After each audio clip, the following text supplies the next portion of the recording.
the property of Zlerp, it tells us which actions are Zlerpified, with actions with Zlerp not to do, what Zlerp to happen. It also tells us that, and yeah, some people use those terms, and they claim, they put it into a proposition, they make argument with Zlerp, and some people made arguments against the existence of Zlerp. But yeah, given that characteristic, do you take Zlerp to be meaningful? Yeah, probably. I mean, like, assuming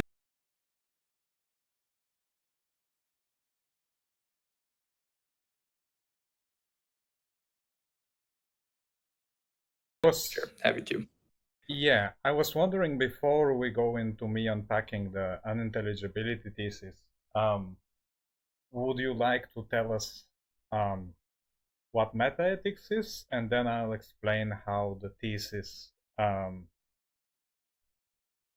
how the thesis is applied or what role it plays in metaethics. I'll unpack it and then I'll give an argument for it. How does that sound? Yeah, that's fine. I guess so. I am someone who officially, I don't think there's like a sharp distinction between normative ethics and meta ethics. I think that a lot of what we're doing when we're making meta ethical claims often has normative upshots. Sort of the argument that Ronald Dworkin makes throughout his work. I also kind of agree with some of the comments that Murdoch makes that the concepts we pick are going to have drastic implications for how we go about ethics. And I don't think there's any necessarily impartial way in which we can do it. So, yeah, I think that our normative commitments are inevitably going to affect the way we do meta ethics. But I think it can still be helpful to draw a distinction between normative and meta ethics, as long as we understand that it's not a sharp distinction, and that for most of philosophy, the main figures are not thinking they're doing meta ethics or normative ethics; they're just doing ethics. So it's impossible to read figures like Aristotle or Kant as doing one or the other. But I think nowadays a good way to think of meta ethics broadly construed is just we're asking questions about what we're doing whenever we're making ethical claims. Are we trying to represent things in the world? Or the claims we're making truth apt? Are we just expressing different emotions and attitudes? Um, and what are the different implications of the different views we might take? Hopefully, that's a bit helpful as Yeah, an initial remark. that's great. I would also say that there is obviously, you mentioned the semantic thesis where we ask whether or not moral utterances express propositions. Sure. But then we have like the second thesis, the truth thesis, which basically asks if moral statements are propositional, is at least one of them true? And then the Right. Yeah. Of metaphysical course. thesis, like I would say the biggest question, um, are moral claims subjectively true, right? And Sure. objective we take to mean, obviously technical term, to mean stance independent, right? Yeah. Yeah, I'm just I will checking say if I we are on the same page about like Yeah, yeah. basic. I will say, like, if at any point I'm sort of speaking of objectivity, for context, some of my work is I sort of don't like the idea of construing objectivity in terms of stance independence. I think that is probably doesn't actually capture or consider judgments about objectivity. So, for instance, I would be inclined to say that, if you're a Kantian constructivist or someone like Korsgaard, you still think that there are objective moral facts. But technically, if we're understanding as stance independent, we say no, Korsgaard rejects objectivity. I think it may be a better way to characterize objectivity, even though this isn't, the mainstream way of understanding it in analytic philosophy, is just think of it as a form of invariantism. So it's the idea that the moral commitments that apply to one agent also apply to others. And usually, when we're talking about objectivity, we're talking about a whole, like all possible agents. So we're not just talking about actual agents. We're talking about any metaphysically possible agent. So it could be that a basic requirement of rationality, we're assuming that's required to have rational agency, is a commitment to universality, for instance. And from there we could get to certain normative commitments that apply the same to everyone. But that's not the approach I take. But yes, if you would like to refer to objectivity stance dependent, I can sort of just like put asterisks in my mind, and we can Yeah, yeah. use the term that way. So, yeah, so because like the unintelligibility thesis is attacking this type of realism. Um, in particular, that is making um, the claim that there stands in the independent moral facts, right? That's why we characterize realism as such, like for the sake of this discussion. Is that fine? Yeah, so you're saying unintelligibility stems from stance independence? Sorry, I kind of spaced out for a second.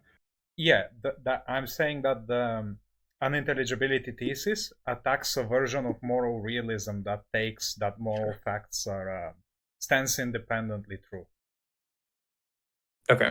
So Sure. yeah, so for the sake of that discussion, we can take moral objectivity to be that stands independent moral facts.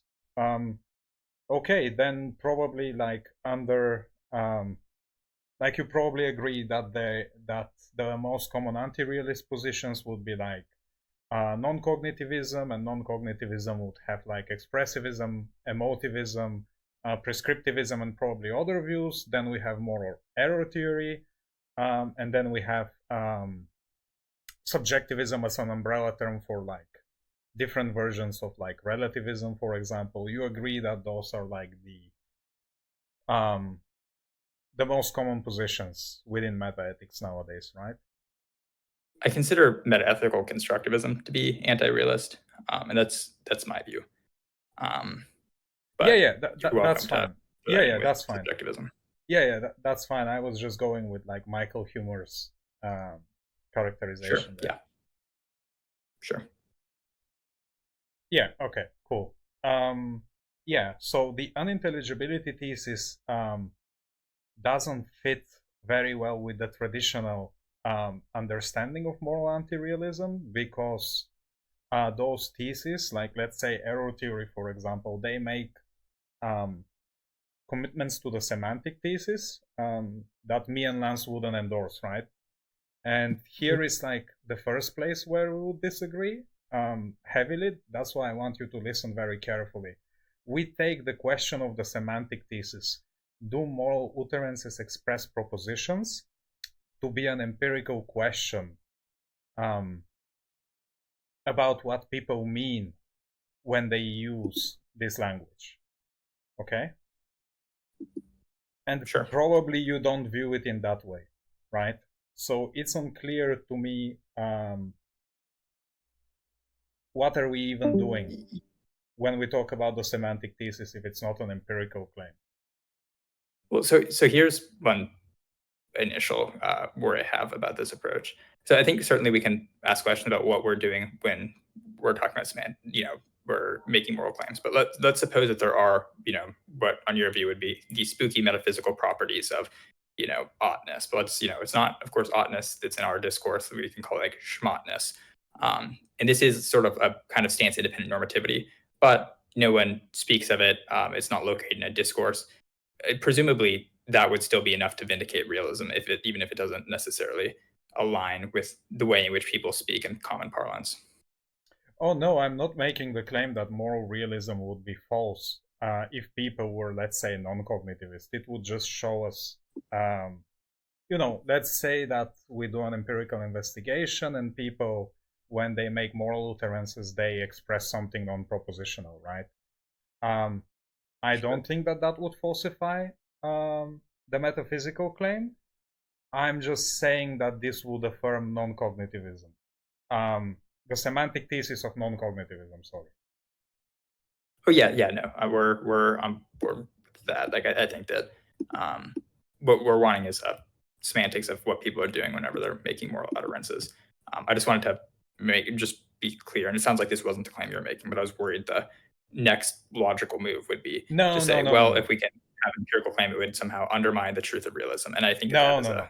No, that's that's why I was very explicit about it, right? I just yeah. thought Okay, we we're would. on the same page Okay, okay, cool. So basically, like let's take moral error theory, right? It takes that moral discourse is like propositional, right? now. But it takes it to be in an error. So basically, all the claims that we make of things being good or bad to be false, right? Yeah, And for example, like one reason, or the first reason I should say that Lance and I are not error theorists would be because we don't think that people use language in such way to refer to those queer properties, right? Sure. So that would be our issue with the semantic thesis. Okay, okay. So far, so good. We on the same page, Yep. or We're all good. I don't think you have to worry too much about defining different positions like error theory or whatnot. Yeah, I don't have any. I'm not going to push back on those areas. My main concern with the claim that um, external reasons are unintelligible. Well, we can get to that, but it seems like it's I'm getting to that. Yeah, I just wanted to see if. yeah. I'll stop them. I'll let you go ahead. But yeah, don't worry about the clarifying stuff. Okay, okay. I'm I not going to so make this semantic argument. okay. So far, like when it comes to like language, everything is like we are on the same page. So far, Yep. yeah. Okay, perfect. Then like I have one like side question, and then I will present like the motivation, the argument, premises, and conclusions for the unintelligibility Mm-hmm. thesis. But last time when we've talked, you made the claim um, that it seems to you that people understand those external reasons, right? That people communicate with those and so on. And then I was like, but hey, like, look, imagine if I had like empirical evidences on hand, which would prove that people don't even like think in this language, they don't even know about it, they don't use it, right? Would that be a defeater for your seemings? And you've said no, which I find to be very So interesting. yeah, so in a previous conversation, I assumed this was I thought that dialectic context in which you're making that remark is in terms of would it somehow undermine the truth of realism? I don't think that's the case, but it sounds like we're on the same page that you're wanting to bracket out the metaphysical sort of dimension of the debate.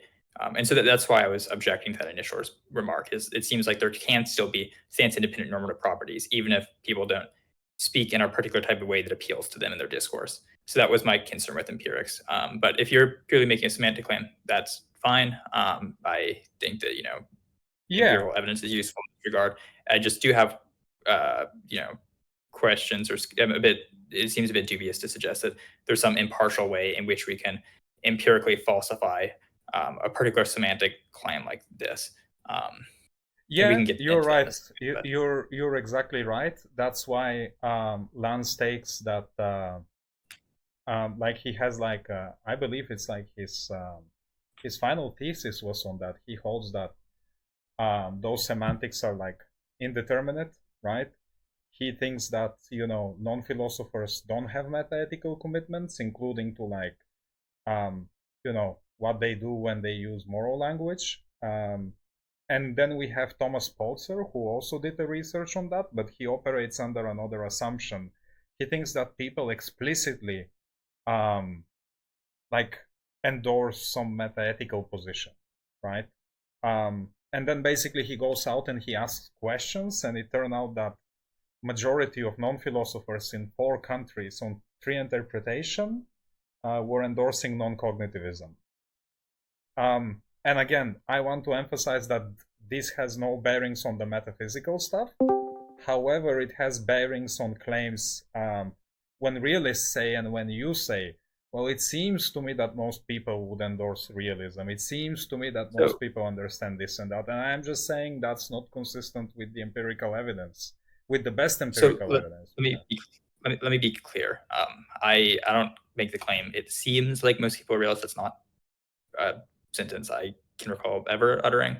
I honestly don't put a whole lot of stock in folk meta ethics or what the average person on the street thinks about complex meta ethical disputes. Just like I probably wouldn't put a whole lot of evidential stock in what a random person I meet at Walmart thinks about different interpretations of quantum physics. I wouldn't ask them, hey, do you believe in the collapse interpretation or like the many worlds interpretation? That I don't think would do a whole lot to change my credence in the view. So what I do think we have reason to believe is that most of the time, maybe it's different, in different countries where language functions differently, and there are of course errors that or difficulty that comes with designing a methodology when we're from the outside perspective trying to about what they're doing when we're using language discourse if we're not a native speaker of the language. So that raises some empirical worries. But at least in context of most people, whenever they're speaking English, I would feel comfortable making an assertion that it's probably in a cognitivist manner. We like to Hmm. ask moral So questions. We like to embed it in conditionals, and all of those are entirely coherent.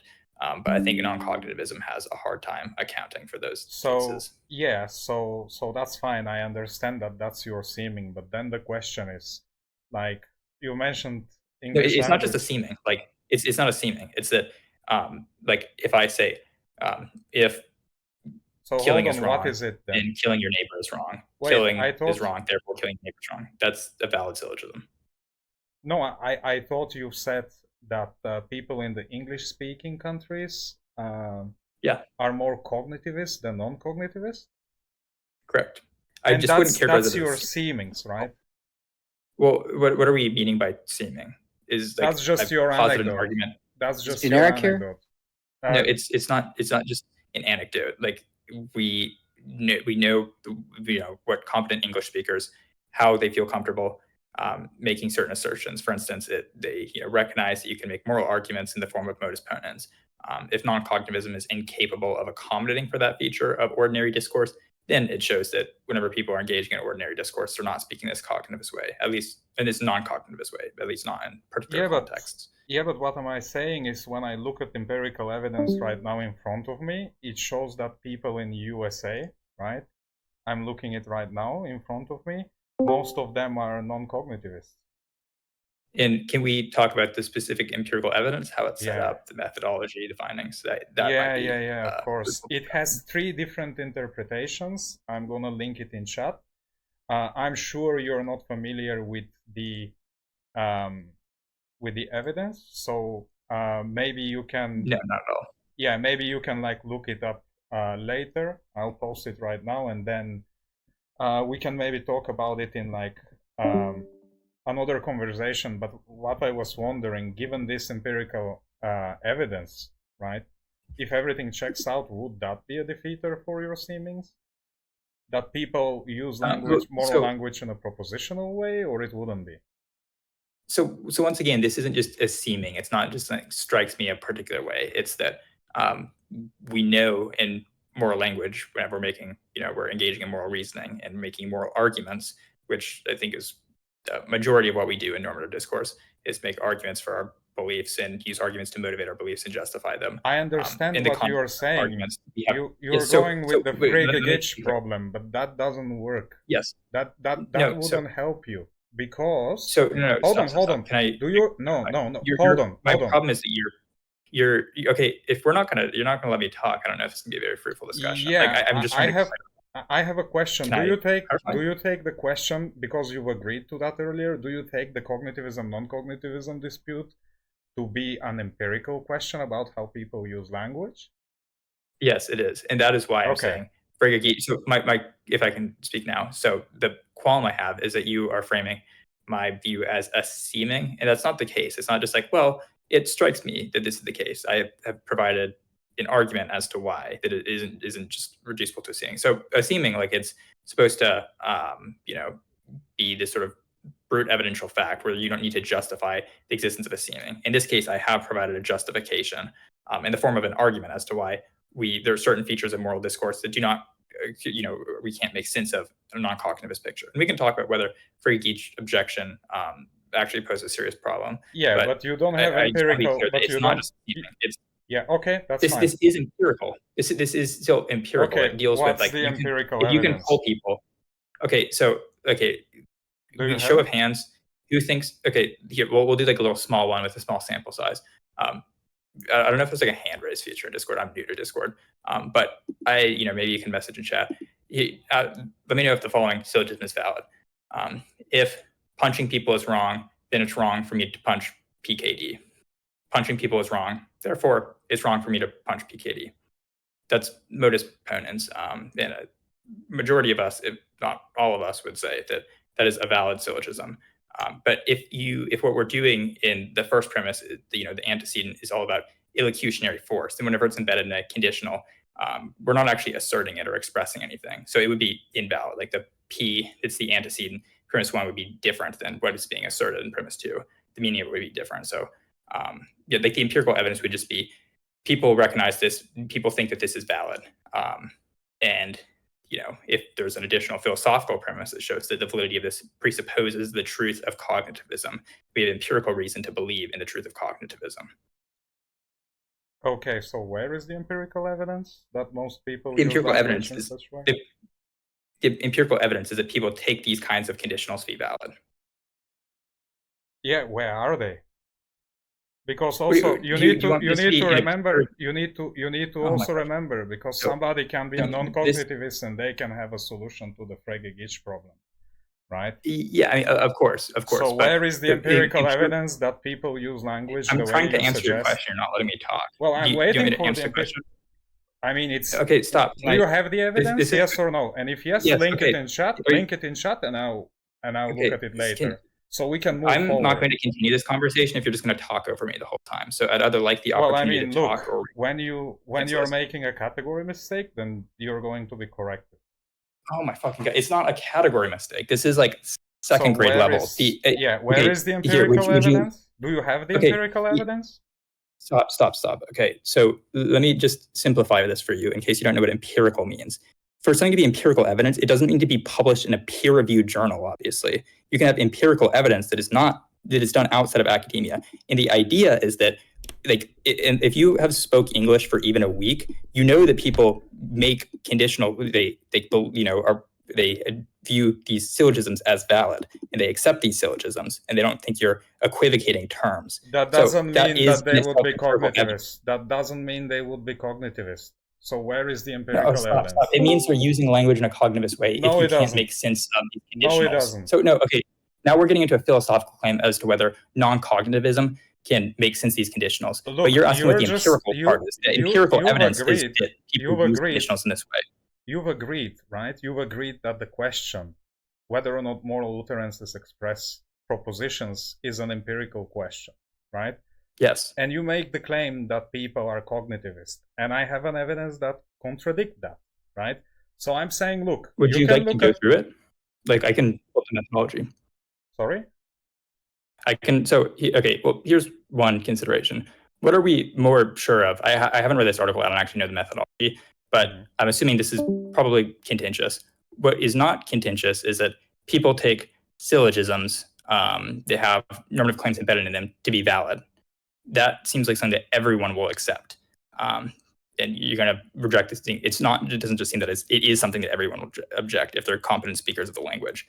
So if, then it's a question of a philosophical case of whether or not, whether non-cognitivists can account for the Frege-Gitch problem. And if they can't, then we do have empirical evidence that shows that people are supporting, using language in a cognitivist way. I'm pretty confident that Can you send the evidence? I'll review it later. I want to move forward. Yes, I thought I clarified this. That to have empirical evidence, it doesn't need to be published in a peer-reviewed journal. So they don't need to be published. I accept also unpublished. You can. Okay. Then this is an empirical claim. We take the following syllogism to be valid. If punching people is wrong, then punching PKD is wrong. Punching people is wrong, therefore punching PKD is wrong. That's a valid syllogism. And I take it that everyone here also recognizes that as a valid syllogism. That itself is empirical evidence. It shows that people use discourse. I don't even take that people will take that the premises are propositional there. Given evidence. The question isn't whether they're proposition. The question is, do people take that to be a valid syllogism? And it's a further question about whether that entails that moral reasoning operates in a propositional way. Like that would be an additional step of the argument. Yeah, and it's a philosophical. Yeah, and your position is that they do so. Yes. Yeah. So here you can send the unpublished empirical evidence whenever you're ready. Oh my god. Okay. Is this like how people argue on Discord? Because I want to. This is not good. This is not intellectually like virtuous. I mean, it doesn't look good on you so far, but it doesn't look good on me. Okay, I don't know who your viewers are, but if they think this doesn't look good, I think you have a problem with your fan base. I don't have a fan people. base. I just want to move forward with the discussion. So I take that you don't have Yes. empirical evidence for the claim. So Okay. I don't know if you don't know what empirical means. Like what is probably I don't know. Let's move into the unintelligibility thesis. Go for it. Yeah. So the claim is that certain concepts that the non-naturalists use are unintelligible, which we take to mean incommunicable in principle. Can you hear me, by the way? Yeah. Wait. Yeah, so that's a problem. And unintelligible does not mean incommunicable. That seems that just doesn't. That's Okay, how we that's what we false. mean. That's what we mean. Okay, so is color unintelligible? Like what it's like to see the color red? Like redness is unintelligible? That seems silly. No. What do you mean? Like I can't explain color, what red looks like to a blind person. You are not even letting me present the thesis and make the argument. Okay, go for it. What's the argument? Yeah, so the argument is going to be premise 1. If no experts who use a technical term can explain what the terms mean, then the terms are probably meaningless. Premise 2, no expert. Mm-hmm.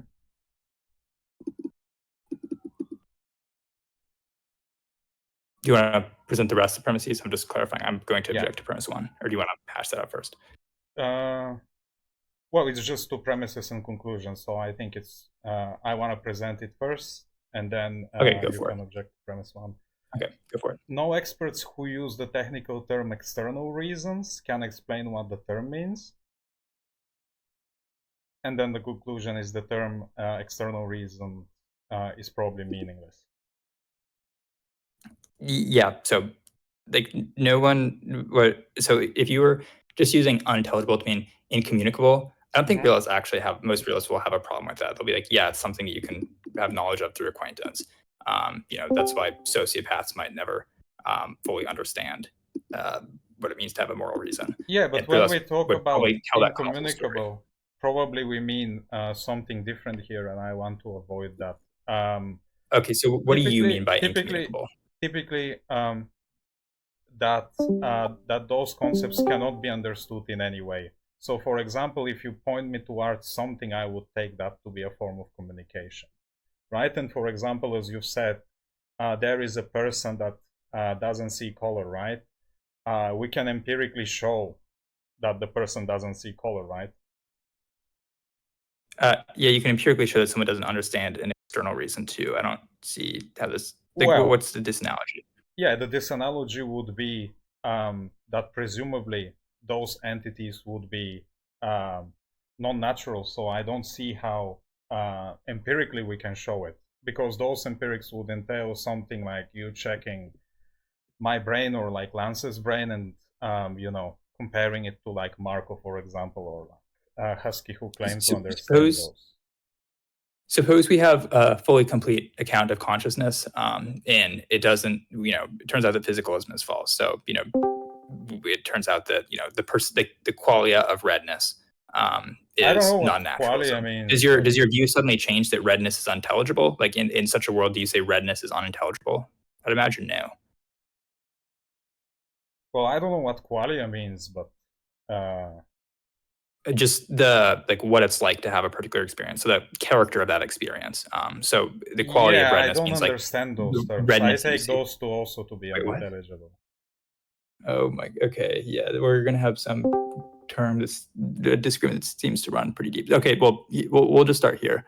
I certainly know what philosophers, when they're talking about an external reason, is. Whenever someone defines it to me, I understand it. I'm tracking what they're saying. So it seems like you run into a problem of whenever you say it's incommunicable, so it's impossible to understand, impossible for who to understand, because it might be the case that there is a set of people who are not capable of understanding what an external reason is whenever you explain it. But like whenever I give an applied case, so here's my favorite example. Here's my favorite ostensive definite example of how to understand an external reason. So there's a court case going on. One of the people on the jury is super obstinate and doesn't really care about listening, and the judge is, and then you go to the judge and you're like, hey, this guy has a reason to be quiet. We need to shut him up. Or it seems like in this case, we can judge that this person is doing something wrong. He has a reason to not be, disrupting the trial. It might not connect to any desires, and maybe it's a further field. Like So I what's actually the reject reason? reasons externalism, but I understand at least what they in principle are trying to say. Like what it would, what it would mean if it turns out, in fact, this guy has a reason. So what's the reason? And so, what do you mean? The reason would just be he like in virtue of what? Or the question like what explains why he has a reason? You said we have a reason to shut him up. So I'm Or asking, no, what's he the has a reason? reason. He has a reason to shut Yeah. up. Would be the idea. What's the reason? Well, I mean, pretty. So this gets into first order questions, not about the nature of reason itself. But if you're asking what gives him the reason, well, No. probably Sorry, I'm not appeal to asking that. certain norms. I'm not asking that. I'm asking what is the reason that he has in that concrete example. Yeah, what is the reason? Yeah, the reason is to shut up. It's like, is that the answer you're wanting? I don't know. Like, if you're asking why he has the reason and virtue of what, then we would just appeal to certain norms of courtrooms, and presumably he, has, he's obligated to abide by those norms. And that gets into first order ethics. But you said that he doesn't care. Yeah. Yeah. So You can. So the idea. So here's how I communicate external reason. It's a reason that you have even if you're entirely indifferent to it. So it's incapable of moving you. That's just all an external reason amounts to. And as long as someone can understand what that sentence, as long as it didn't sound like complete gibberish, then clearly it's not unintelligible. Well, that's how it sounds to me and to most people. I would imagine most people here don't think I just went whenever I was talking.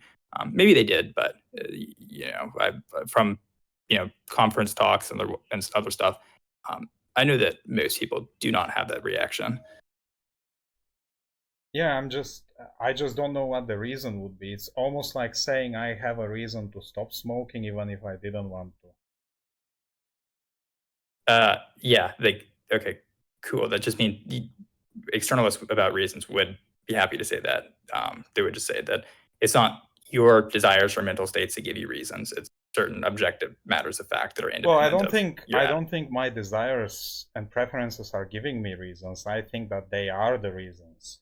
That's why I do certain things. So what do you? Whenever I say, for instance, we're arguing about this, and I say, give me a reason to think that I'm wrong. Or how do we make sense of that? Or for instance, I'm talking to someone who thinks that that Democrats are pedophiles and they're QAnon conspiracy theorists, and I've said you have no good reason to believe that. In this case, I'm clearly not communicating. They don't have a desire to believe that. So it seems like it can be analytically equivalent to things like desire. And that's why I reject analytic internalism and analytic externalism. Well, hold on. In that case, one could say they could just be ignorant of a worldly fact given certain values. Let's say a person wants to... great. Epistemic reason. No. A person wants to believe, right, whatever is true, and I'm saying give me a reason to believe certain proposition P, right? And let's say the truth conditions would be like empirical, and I would be saying like, give me a reason, like show me the evidence, right? And then you gave me a reason, but it's not like you gave me this metaphysical reason. It's just means and ends relation, right? I want to believe something.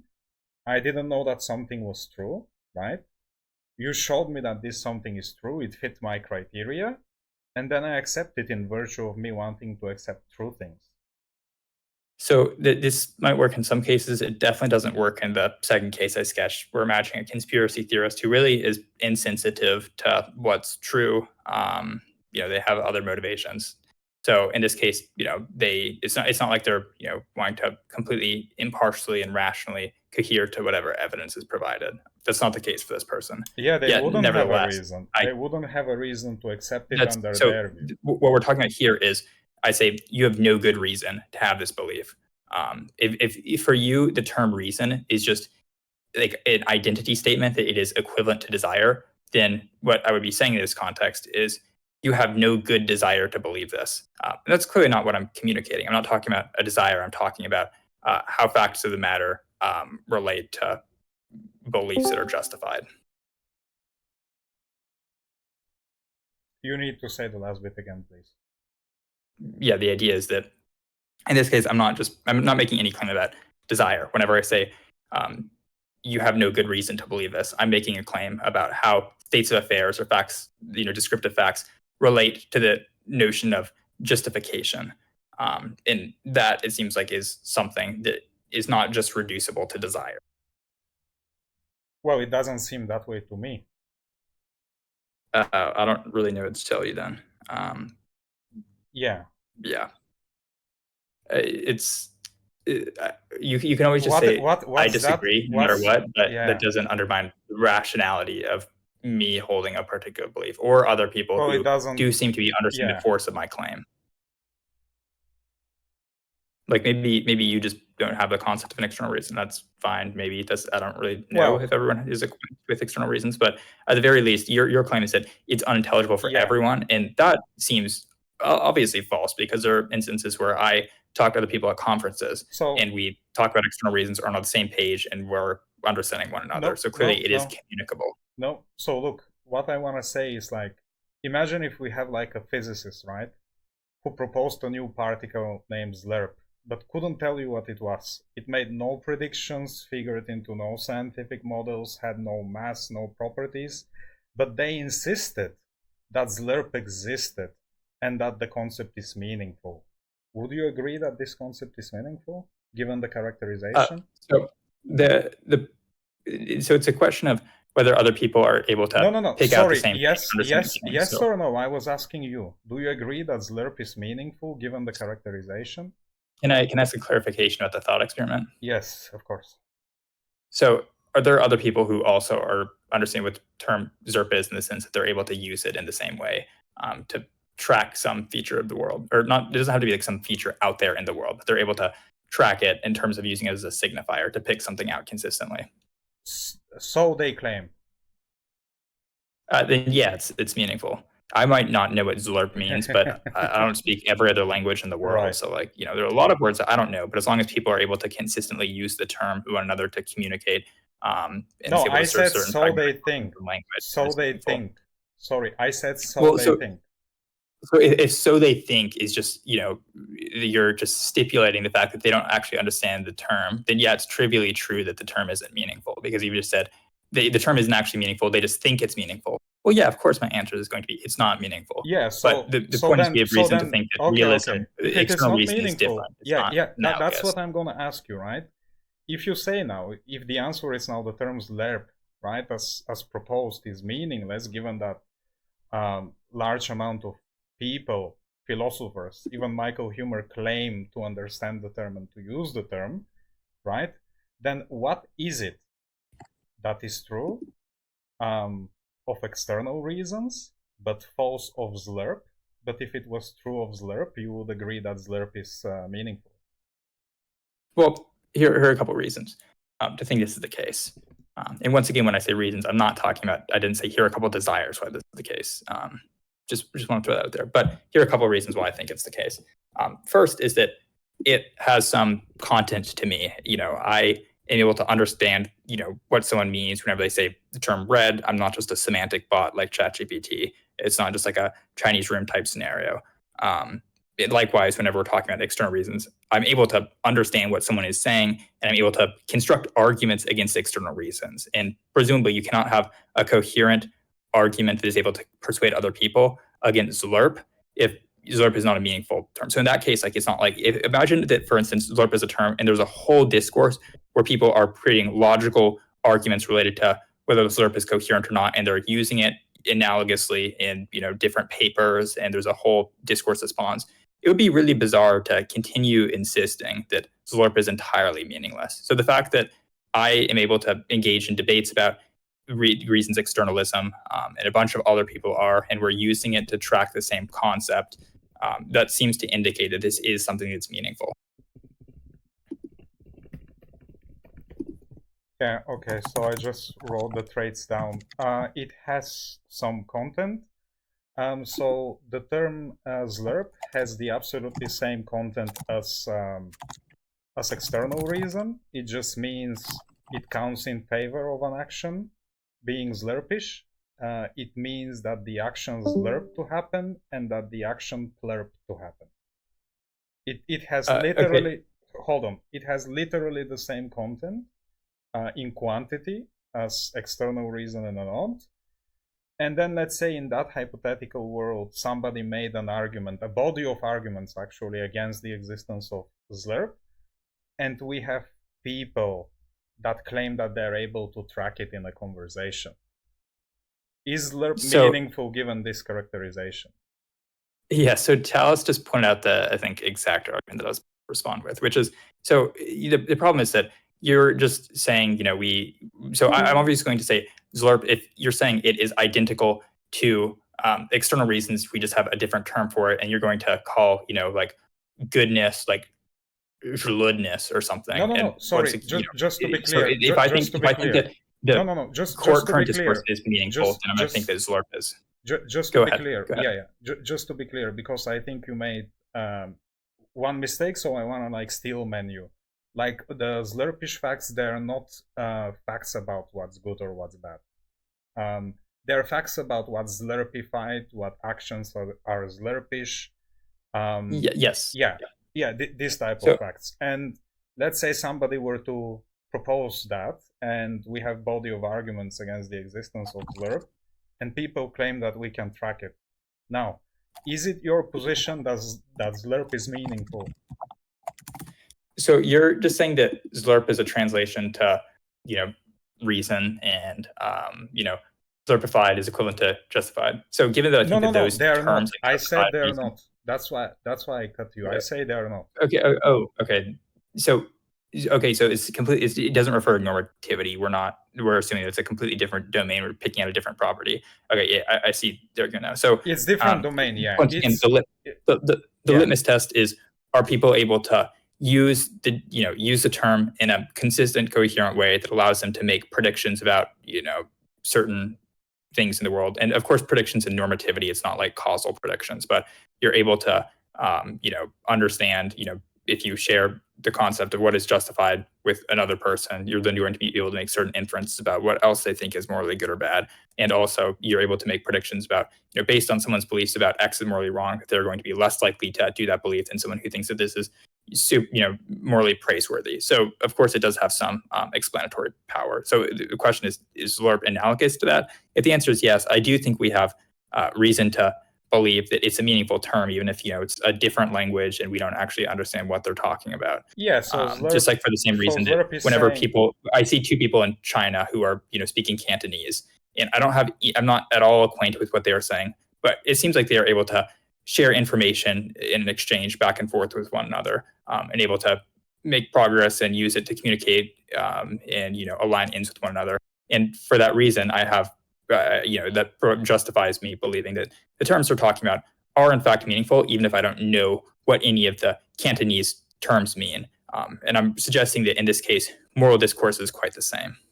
Yeah, so the property of Zlerp, it tells us which actions are Zlerpified, with actions with Zlerp not to do what's Zlerp to happen. It also tells us that, and yeah, some people use those terms, and they claim, they put it into a proposition, they make argument with Zlerp, and some people made arguments against the existence of Zlerp. But yeah, given that characteristic, do you take Zlerp to be meaningful?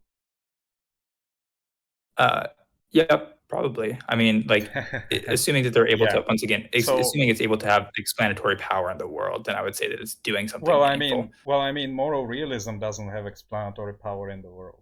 Sure, it does.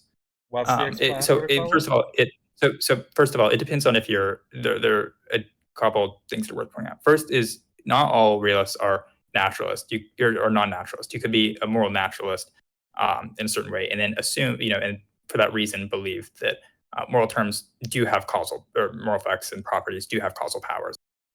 And so, of course, in that sense, it would have explanatory importance. But also secondary is that something can be explanatorily valuable, even if it's not a natural kind, or it's not like a natural entity in the world.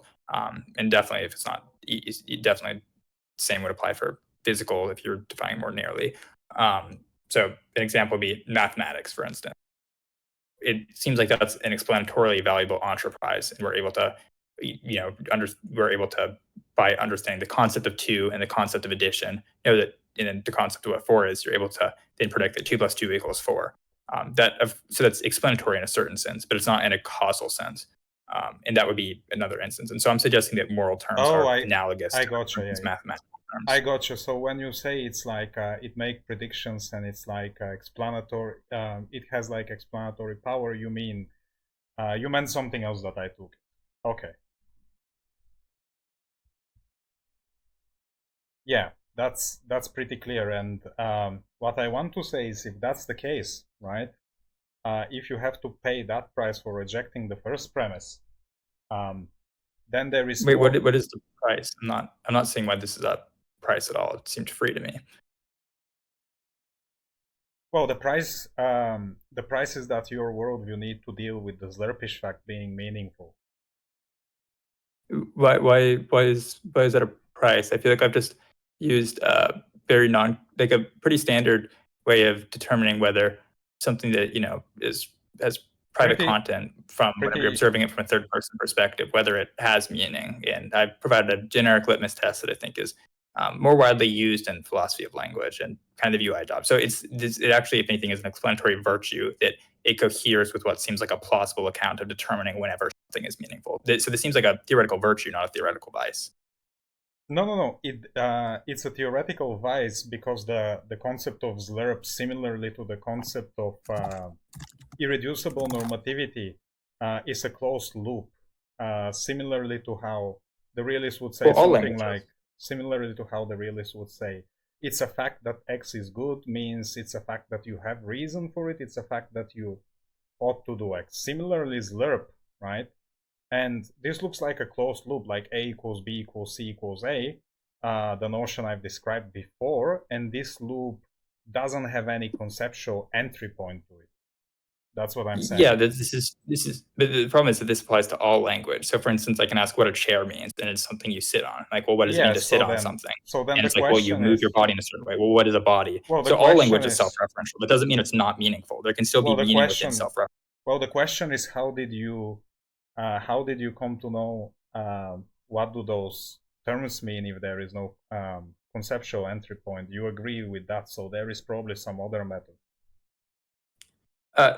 Yeah, so that's a, I don't know, difficult question. I don't have a decided stance on how we're inoculated into language. But I'm asking something more simple. Would work in descriptive terms, I'm asking something way more simple, right? You claim you have the concept, and you agree it's a closed loop. Yes. So I'm saying, like, do you recall, like, personally, how did you got the concept? Of course, like I'm saying, I think it's probably going to be different for different concepts. Like how an infant first learns language is kind of a difficult question. Maybe it's, they gesture towards something and, you gesture towards apple and say apple. And over time, the newborn learns to associate it in the same way.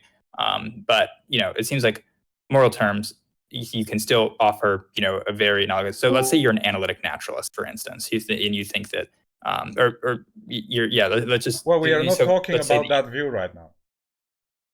So let's just say that you are a reductive naturalist, and you think that we are not talking about that view now.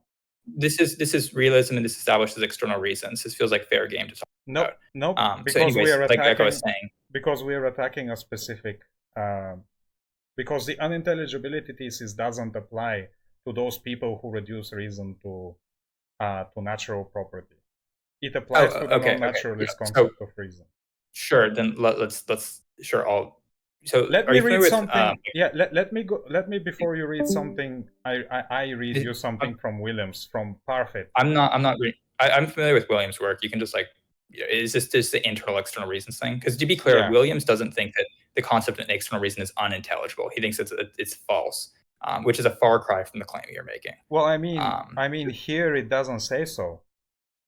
What do you mean it doesn't say so? Like, I'm very familiar with Williams' work.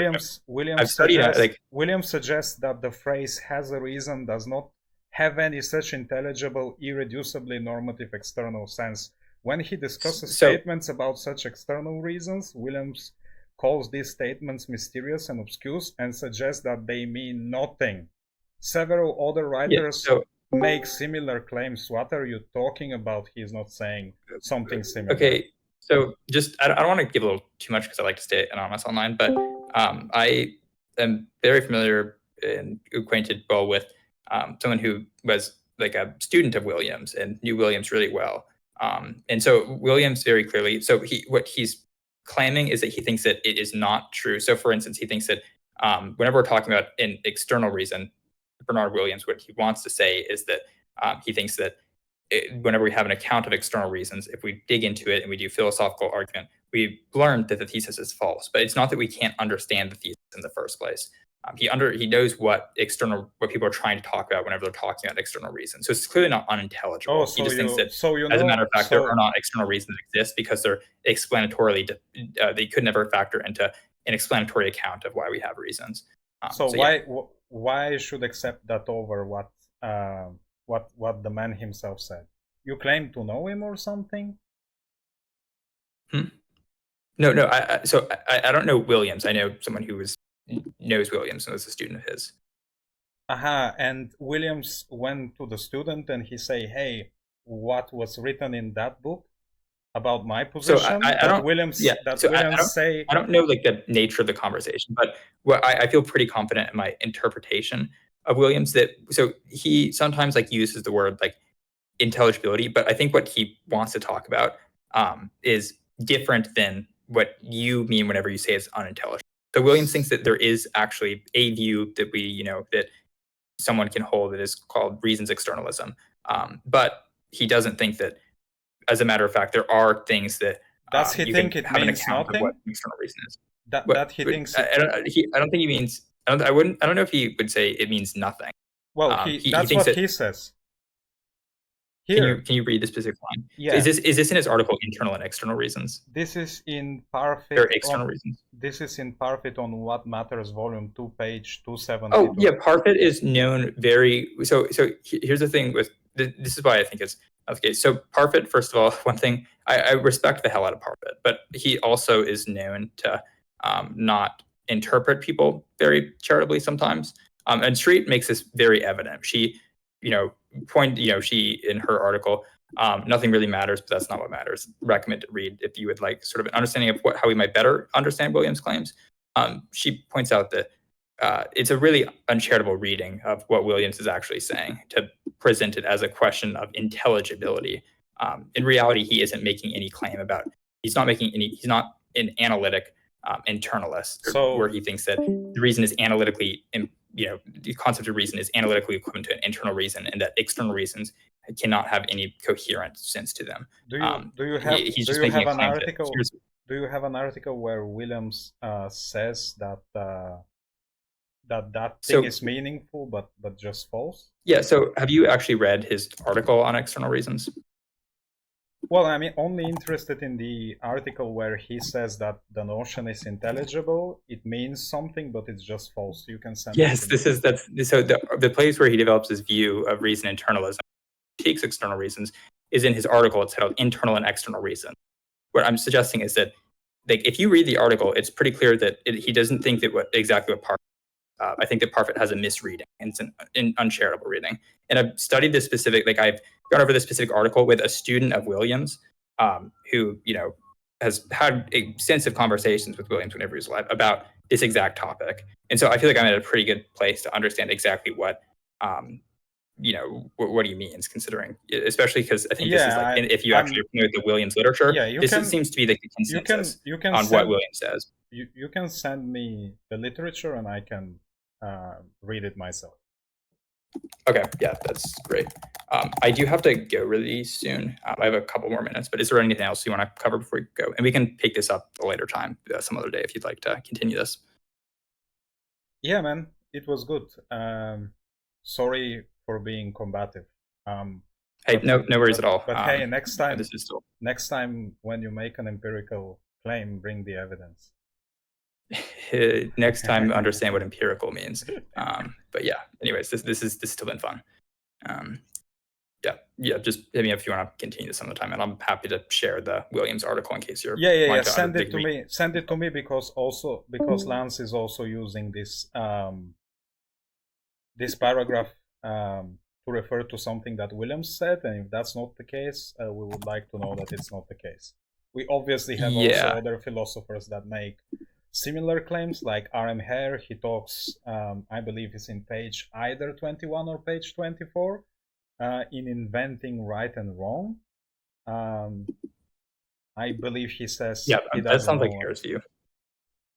Yeah, I wouldn't be surprised if that's Hare's view. I would be extremely, extremely surprised and have a very high credence that this is not what Williams. So I know Hare less well, and also know that Hare was a yeah. lot. I'll take a look at Williams' stuff, and I will also show it to Yeah. Lance. But Williams is an internalist about reasons, but he still thinks that a reason is not, for instance, analytically equivalent to desire. So he would definitely distance himself. Sounds like what Lance's view of what reasons are. But yeah, he's definitely an interesting figure. I think he's worth reading. He's great. Yeah. Okay, cool, man. Until next time, and stay Zlerpified. Sounds good. It's good talking. So, hey, thanks, you too. All right, Zlerp. Zlerp.